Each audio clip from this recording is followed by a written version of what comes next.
નમસ્કાર, સ્વાગત છે તમારું ફરી એક વખત ગુજરાતી ટીપ ચેનલની અંદર। તો વિજ્ઞાન અને ટેકનોલોજીના જે પાઠ્યપુસ્તક ધોરણ 5 થી 10 સુધીના જે પાઠ્યપુસ્તક આધારિત પ્રશ્નો અને તેના જવાબ છે પૂછાય છે, તેની અંદર આ ભાગ 5 ની અંદર આપણે 201 થી 250 સુધીના પ્રશ્નો અને તેના જવાબ છે આપણે જાણીશું। તો હજુ સુધી જે મિત્રોએ અમારી ચેનલને સબસ્ક્રાઇબ નથી કરી તેને ખાસ જણાવવાનું કે અમારી ચેનલ જરૂર સબસ્ક્રાઇબ કરી સાથેનું બેલ આઇકન છે જરૂર દબાવવું તથા વિડીયો જો પસંદ પડે તો એક લાઈક જરૂર કરી અન્ય સોશિયલ મીડિયાઓમાં તમારા ભાઈબંધો છે દોસ્તોને છે વધુમાં વધુ શેર જરૂર કરો। તો ચાલો હવે જોઈએ પ્રશ્ન ક્વેશ્ચન 201 સુક્તાન રોગ કયા વિટામિનની ખામીથી થાય છે? તો સુક્તાન રોગ છે વિટામિન ડી ની ખામીથી થાય છે। નેક્સ્ટ ક્વેશ્ચન કોષોની અખંડતા જાળવવા કયું વિટામિન ખૂબ જ જરૂરી છે? તો કોષોની અખંડતા જાળવવા માટે વિટામિન ઈ છે ખૂબ જ જરૂરી છે। નેક્સ્ટ વિટામિન ઈ ની ખામીથી કયો રોગ થાય છે? તો વિટામિન ઈ ની ખામીથી પાંડુ રોગ જેવા રોગો થતા હોય છે। નેક્સ્ટ ચયાપચયની ક્રિયાઓ દ્વારા કયું વિટામિન પ્રાપ્ત થાય છે? તો ચયાપચયની ક્રિયાઓ દ્વારા છે વિટામિન કે છે પ્રાપ્ત થતું હોય છે। નેક્સ્ટ રક્તના સંવર્ધન માટે કયું વિટામિન મદદરૂપ થાય છે? તો રક્તના સંવર્ધન માટે છે વિટામિન કે છે ખૂબ જ મદદરૂપ થાય છે। નેક્સ્ટ યકૃતના રોગો માટે કયું વિટામિનની ખામીથી થાય છે? તો યકૃતના રોગો છે વિટામિન કે ની ખામીથી થતા હોય છે। નેક્સ્ટ આયર્ન, કેલ્શિયમ, મીઠું, આયોડીન વગેરે શું છે? તો આયર્ન, કેલ્શિયમ, મીઠું, આયોડીન વગેરે એક પ્રકારના ખનિજ ક્ષારો છે। નેક્સ્ટ હાડકાના બંધારણ માટે જરૂરી હોય તેવા ખનિજ ક્ષારો કયા છે? તો હાડકાના બંધારણ માટે જરૂરી હોય એવા ખનિજ ક્ષારો છે કેલ્શિયમ, ફોસ્ફરસ વગેરે છે। નેક્સ્ટ કયું ક્ષાર હિમોગ્લોબિનનું સંશ્લેષણ કરે છે? તો લોહ તત્વ છે એક પ્રકારનો ક્ષાર છે તે હિમોગ્લોબિનનું સંશ્લેષણ કરે છે। નેક્સ્ટ ફોસ્ફરસ શેના માટે ખૂબ જ જરૂરી છે? તો ફોસ્ફરસ છે હાડકાના જે ઘડતર માટે છે એ ખૂબ જ જરૂરી છે। નેક્સ્ટ શરીરની પેશી અને માંસના ઘડતર માટે કયું ખનિજ ક્ષાર જરૂરી છે? તો શરીરની જે માંસ અને પેશીઓના ઘડતર માટે છે સલ્ફર ખનિજ છે ખૂબ જ જરૂરી છે। નેક્સ્ટ કયા ખનિજની ખામીથી ગોઈટર એટલે ગલગંડ નામનો રોગ થાય છે? તો આયોડીનની ખામીથી આપણને ગોઈટર અથવા ગલગંડ નામનો રોગ થતો હોય છે। નેક્સ્ટ શરીરનો કેટલો ભાગ પાણીને આભારી છે? તો શરીરમાંનો છે 60% ભાગ છે પાણીને આભારી છે। નેક્સ્ટ શરીરના વાયુઓ, પોષક દ્રવ્યો અને ઉત્સક દ્રવ્યોનું વહન કોણ કરે છે? તો શરીરના જે વાયુઓ છે, પોષક દ્રવ્યો છે અને ઉત્સક દ્રવ્યોનું છે વહન છે પાણી દ્વારા થતું હોય છે। નેક્સ્ટ શરીરનું તાપમાન જાળવી રાખવા કોણ મદદરૂપ થાય છે? તો શરીરનું છે તાપમાન જાળવી રાખવા માટે પાણીનું છે ખૂબ જ મદદરૂપ થાય છે। જેમ કે પરસેવો ઉનાળાની અંદર પરસેવા વડે શરીરનું જે બહારનું પડ છે તેને ઠંડુ રાખવાનું કાર્ય પાણી કરે છે વગેરે। નેક્સ્ટ જે આહારમાં પ્રોટીન, ચરબી, કાર્બોદિત, ખનિજ ક્ષારો અને વિટામિન હોય તેવા આહારને શું કહે છે? તો જે આહારની અંદર પ્રોટીન, ચરબી, કાર્બોદિત, ખનિજ ક્ષારો, વિટામિનો હોય છે તેને સમતોલ આહાર કહેવામાં આવે છે। નેક્સ્ટ ખોરાકમાંથી વિવિધ પ્રકારના જરૂરી પોષક તત્વો શરીરને ના મળવાથી જે રોગ થાય છે આવા રોગોને કેવા રોગો કહેવામાં આવે છે? તો ખોરાકમાંથી વિવિધ પ્રકારના જરૂરી પોષક તત્વો શરીરને નથી મળતા અને એના લીધે જે રોગો થાય છે તેને ત્રુટિજન્ય રોગો કહેવામાં આવે છે। નેક્સ્ટ મેરેસ્મય અને ક્વેશિયરકોર કયા પોષક તત્વની ખામીથી થાય છે? તો મેરેસ્મસ અને ક્વેશિયરકોર છે આ રોગ છે પ્રોટીનની ખામીથી થાય છે। નેક્સ્ટ એનિમિયા કયા પોષક તત્વની ખામીથી થાય છે? તો એનિમિયા છે આયર્ન છે એની ખામીથી થતો રોગ છે। નેક્સ્ટ રતાંધળાપણું, પેલેગ્રા, બેરી વગેરે રોગો શેની ખામીથી થાય છે? તો રતાંધળાપણું, પેલેગ્રા, બેરી વગેરે છે એ વિટામિનની ખામીથી થતા રોગો છે, જુદા જુદા વિટામિન. નેક્સ્ટ, વનસ્પતિને જમીન સાથે જકડી રાખવાનું કાર્ય કોણ કરે છે? તો વનસ્પતિને જમીન સાથે જકડી રાખવાનું કાર્ય છે મૂળ કરતા હોય છે. નેક્સ્ટ, વનસ્પતિને જમીનમાંથી પાણી અને પોષક તત્વોનું શોષણ કરવાનું કાર્ય કોણ કરે છે? તો વનસ્પતિને જમીનની અંદર પાણી, પોષક તત્વો જે વગેરેનું શોષણ કરવાનું કાર્ય મૂળ દ્વારા થતું હોય છે. નેક્સ્ટ, વડમાં જોવા મળતી વડવાઈઓ શું છે? તો વડમાં જોવા મળતી વડવાઈઓ એક પ્રકારનું અવલંબન મૂળ છે.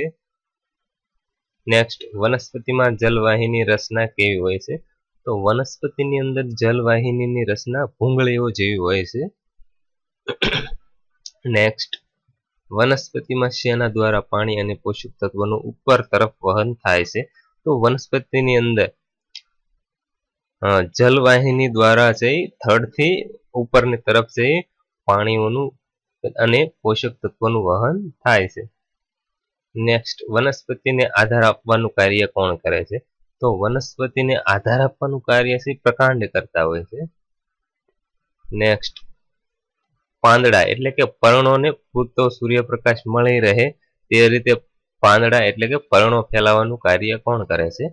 તો પાંદડાઓ એટલે કે પર્ણોને સૂર્યપ્રકાશ પૂરતા પ્રમાણમાં મળી રહે એવી રીતે ફેલાવવા માટે જે પ્રકાંડ છે એ કાર્ય કરતા હોય છે. નેક્સ્ટ, વનસ્પતિના ખોરાક બનાવવાનું કાર્ય કોણ કરે છે? તો વનસ્પતિની અંદર ખોરાક બનાવવાનું કાર્ય છે પાંદડાઓ એટલે કે પર્ણો કરતા હોય છે. પર્ણો દ્વારા વનસ્પતિ પ્રકાશ સંશ્લેષણની ક્રિયા દ્વારા છે ખોરાક બનાવે છે. નેક્સ્ટ, પર્ણો દ્વારા તૈયાર થયેલો ખોરાક વિવિધ ભાગો સુધી પહોંચાડવાનું કાર્ય કોણ કરે છે? તો પર્ણો દ્વારા જે તૈયાર થયેલો ખોરાક છે વિવિધ જગ્યાઓએ પહોંચાડવાનું કાર્ય છે અન્નવાહિનીઓ દ્વારા થાય છે. નેક્સ્ટ, કઈ વનસ્પતિનું પ્રકાંડ પર્ણોની જેમ હરિત કણ ધરાવે છે?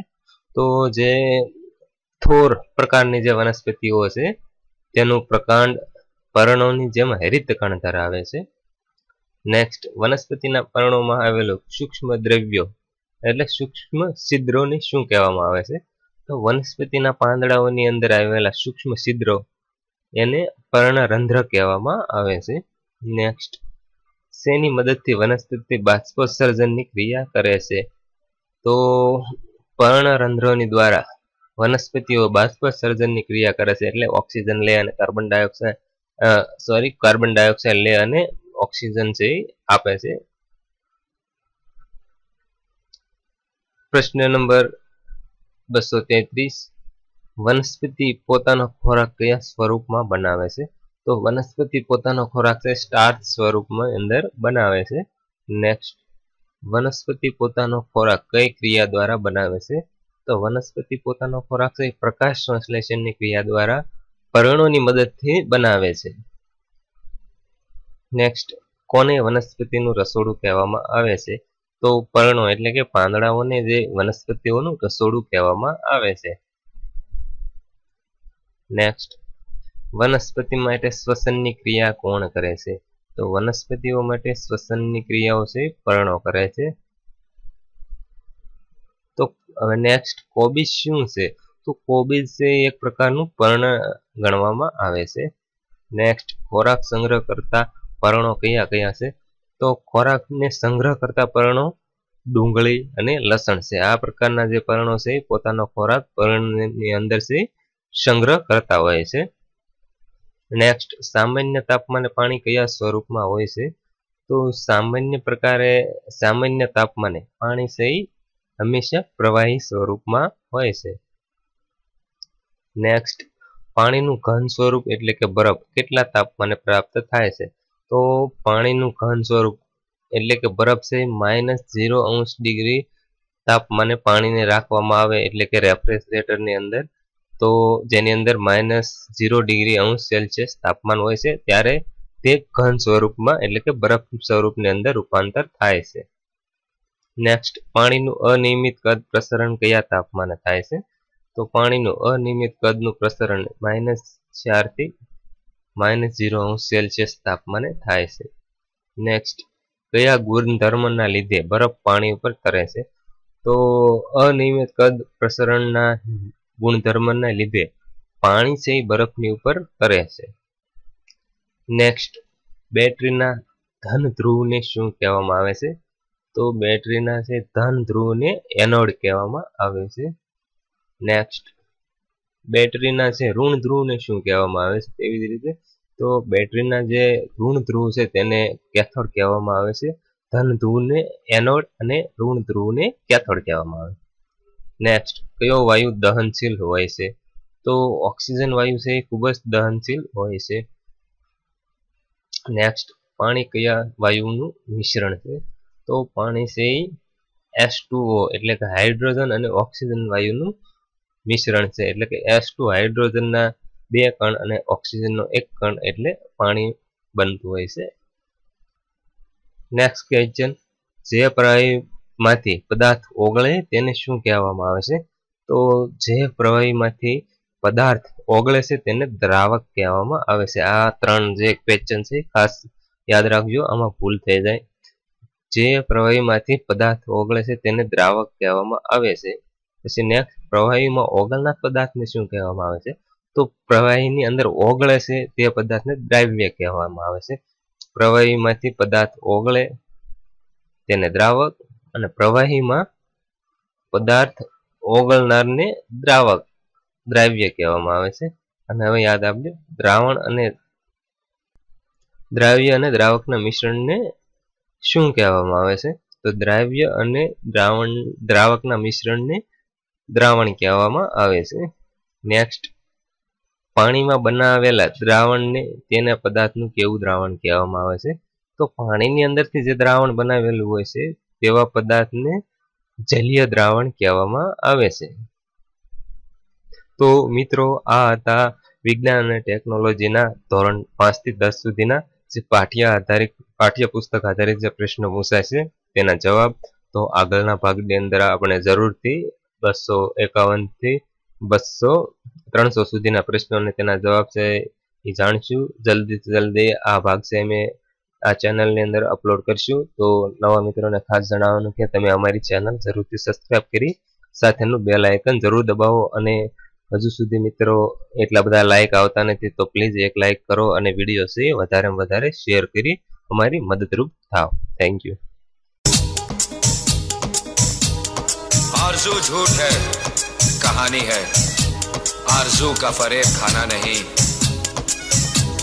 खुश जो रहना हो जिंदगी में तुम्हें, दिल किसी से कभी लगाना नहीं।